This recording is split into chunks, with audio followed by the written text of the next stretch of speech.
The brutal war in Palestine rages on, with at least 20,000 Palestinians killed by the IDF.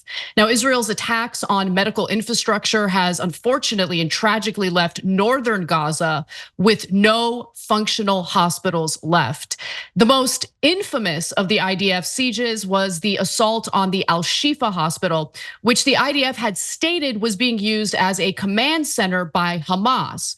But according to a new Washington Post investigation, the IDF's so-called evidence of that claim falls short of showing that Hamas has been using the hospital as a command and control center.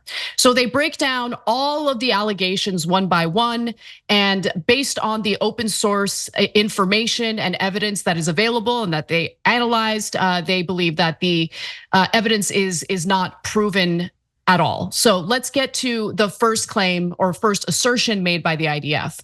So there were several assertions, including that 5 of the hospital buildings were directly involved in Hamas activities. The building sat atop underground tunnels that were used by militants to direct rocket attacks and command fighters. The tunnels could be accessed from inside hospital wards. So here is what the Washington Post has found through their analysis and investigation.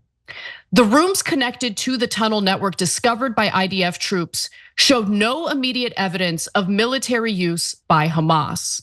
They also found that none of the 5 hospital buildings identified by Hagari appeared to be connected to the tunnel network.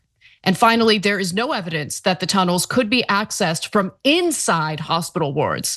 Now, Cenk, real quick, I remember covering this story with you, and the last time we had talked about it on the show, you had mentioned the discovery of an entrance to the tunnel, but the tunnel or that entrance was not, in fact, found within the hospital. Where was it located exactly?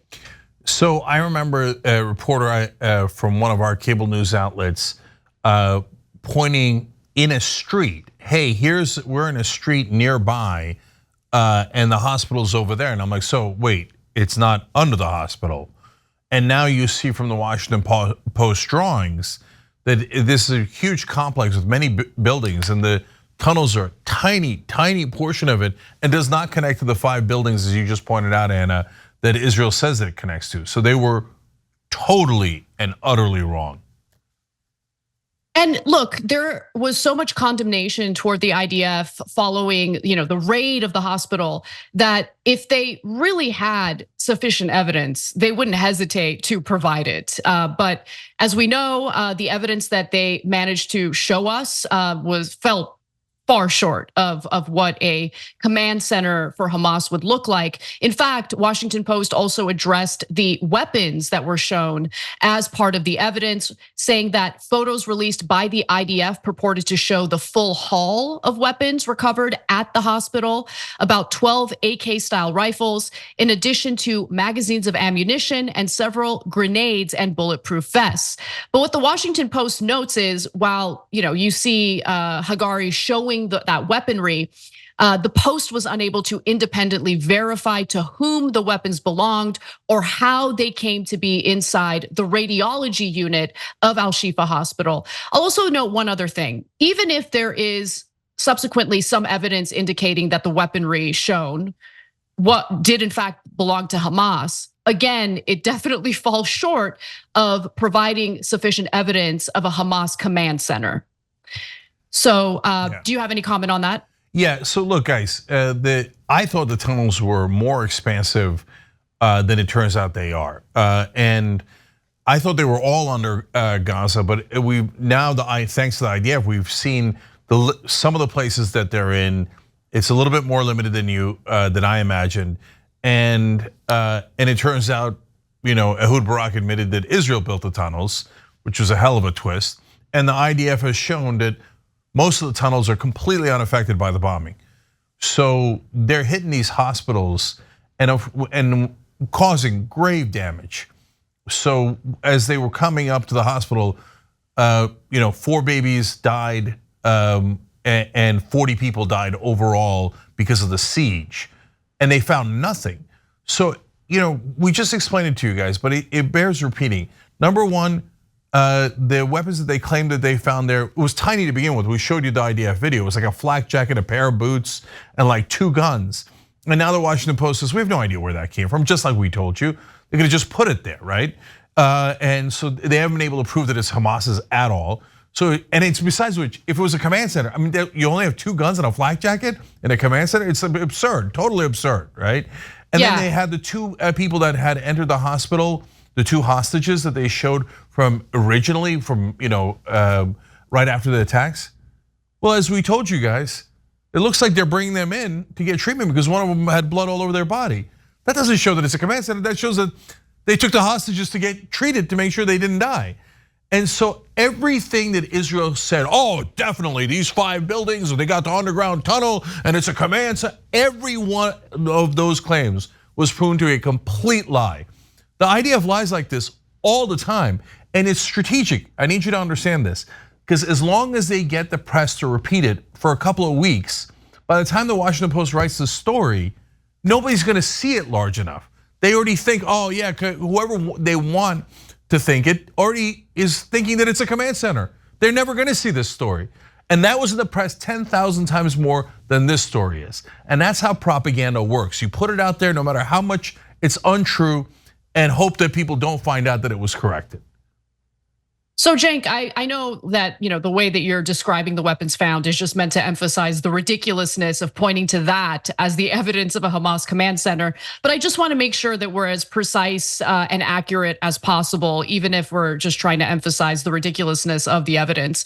They found more than 2 guns. They found 12 AK style rifles. But again, even if it is somehow in the future proven to be weaponry that belongs to Hamas, it falls short of proving that this was a Hamas command center that would allow for the IDF to engage in the military activity they engaged in at this hospital without breaking international war crimes or international laws pertaining to war crimes. Now, there's more. I want to just quickly talk about the reaction to the evidence provided by Israel, because Biden continues to provide cover. He had noted, quote, "We are absolutely confident in the intelligence that Hamas was using it as a command and control node. Hamas has been holding the hostages in the hospital compound until shortly before Israel went in." Well, I'm curious what that intelligence is. Is he just taking what the IDF is saying at face value? And I think that considering that the United States government typically does provide cover and supports Israel no matter what, I think Biden has no choice in his mind but to pretend as though the intelligence is there. But according to now a third party investigative reporting by the Washington Post, the evidence is not there, the intelligence is not there. And had it been there, you know that the international community would have seen it by now, because the IDF doesn't want to deal with the condemnation it had been dealing with. But I think what's also incredibly important is to hear from a coward, an anonymous member of Congress who didn't have the courage to reveal his or her name when making this statement. But this individual spoke to the Washington Post and said, quote, before I was convinced that Al-Shifa was where these operations were taking place, meaning the Hamas command center. I think there has to be a new level of demonstration. They should have more proof at this point. But it gives you a sense of, I think that this member of Congress who refuses to reveal his or her identity gives you a sense of how afraid our elected lawmakers are in speaking out against the military operations and the aerial bombardments that are currently being conducted by the IDF.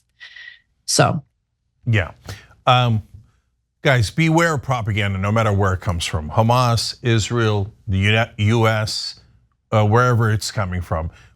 And look, this time around, American media has been doing a better job of actually checking Israeli propaganda and finding out, oh, it turns out it's totally not true.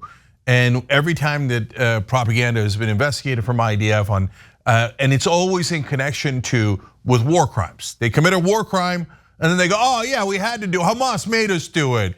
Oh, they had a giant command center, conducted the whole war, the 5 buildings. No, and none of it is true. None of it is true. So thank you to the American media for waking up and doing some good journalism. We appreciate it. And one final thing that I'll bring up, because I do think it's important to let people know that we're aware of this and we're following the story to see if anything else develops. But a number of medical professionals, doctors, surgeons, have been detained by the IDF on the grounds that they are suspected terrorists. One of those individuals was the Al-Shifa hospital director. And so Washington Post reports that after arresting the hospital's director, Ahmed al-Khalut, Israel released an interrogation video Tuesday in which he admitted to being a member of Hamas and said the hospital was under the control of the Izzadin al-Qassam brigades. Yeah, brigades, the group's armed wing. And I saw that story when it broke earlier this week. I chose not to cover it because we're talking about someone who is basically in detention by the IDF. I don't know what the conditions are. Obviously, he's under duress. And I'm happy to report that the Washington Post had a similar take, saying that in response, Gaza's health ministry said the statement was made under the force of oppression, torture, and intimidation to justify Israel's successive crimes, especially against the health system. So I'm not willing to believe what hostages are saying as they're being held captive by Hamas militants. I feel the same way about the IDF, especially following all of these reports showing the brutal nature of their military missions, how they're willing to shoot people who are shirtless, who clearly do not have any weaponry on them or any bomb on them. And of course, I'm talking about the 3 Israeli hostages that the IDF mistakenly shot, which showed the entire world that the IDF is willing to literally shoot anyone, including people holding white flags, people who are shirtless, and in this case, people who are even speaking Hebrew and asking for help. Yeah, so that doctor's statement, I think, is the equivalent of a hostage video. So you take the guy hostage, a doctor who runs the hospital, and they've taken people, they take Palestinians hostage all the time and call them prisoners. Then the human rights groups go, okay, if they're prisoners, what are the charges against them? And an enormous number, like 80%, have no charges against them. They're just hostages that Israel is taking. And then to release a hostage video and pretend that any of that is true is nonsense. They're absolute ridiculous propaganda. And finally, in northern Gaza, now no hospitals are fully functional, none. And in southern Gaza, only a couple remain. In northern Gaza, 4 out of 5 people have not eaten in days. Starvation has begun. And in southern Gaza, half the people have not eaten in days. So now the government of Israel is starving the Palestinians to death in Gaza. And they have no hospitals to go to in the north and barely any left in the south. And then you're gonna tell us that you've got some great propaganda tape from a hostage video or that siege that you laid on that hospital. And now the reporters all prove it's not true. At some point, when is it going to be enough? When will Israel have punished the innocent civilians of Palestine enough? Not only are there 20,000 dead, there's 52,000 that have been injured, and God knows who's under that rubble. There are huge numbers for a number of people that might be under the rubble as well, and 90% of Gaza is now homeless. You've destroyed the whole place. What else do you want? And it turns out you didn't even affect the tunnels. This is just vengeance and through war crimes and genocide, and some of the worst we have ever seen. Yeah, and look, Cenk, I think that when you have members of Netanyahu's government going on television and clearly stating what they intend to do, we should believe them. When they say that they want to level Gaza and force Palestinians out of that land into the Sinai desert, we should believe them. Why would they go on television and lie about that? They keep saying it over and over again, and their actions prove that what they're saying is what they intend to do. Yeah. So, yeah, we got to be real about the situation. Along those lines, Anna, Netanyahu has just said he was really proud that he prevented a Palestinian state and that he'll never allow a Palestinian state. So what he's saying is, under no circumstances will he ever do peace. So that means not only will the Palestinians be oppressed and occupied and brutalized, apparently indefinitely, and he has no problem with that because that's the kind of monster Netanyahu is. But on top of that, he's saying to his own Israeli citizens, you're never going to have peace. You're never going to have peace of mind. As long as a warmonger like Netanyahu is in charge, he says he's never going to give the Palestinians a state and you'll be in a permanent state of war. How does that help Israel?